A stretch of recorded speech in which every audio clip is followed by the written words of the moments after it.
Yang ini adalah ASA, Advanced Safety Assist. Dia sebagai mata ketiga kita. Katakanlah kita bawa kereta, tengah sembang. Dah koyak belum? Belum kan?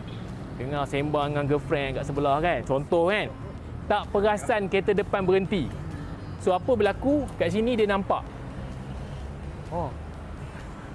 Kat sini dia nampak. So, dia nampak, dia akan brake untuk kita. Dia akan auto brake. Tengok dekat YouTube. Ajar ada buat video. Ajar ada buat demo pasal ni. So ini tapi yang ini dia tak record. Dia hanya nampak kereta saja. Okey, syarat dia macam mana? Kita kena sentiasa pastikan dekat sini kosong. Jangan nampak ada tai burung ke apa ke, dia akan tertutuplah kamera ni kan. Okey, lepas tu satu lagi, kamera ni yang akan record. Ini dashcam. So ini dashcam. Kalaulah kita nakkan recording tu, apa kita nak buat? Cabut je memory card. Ajar dah pasang memory card kat sini, masuk dekat laptop punya card reader, and then boleh check. Kat sini tepi ni.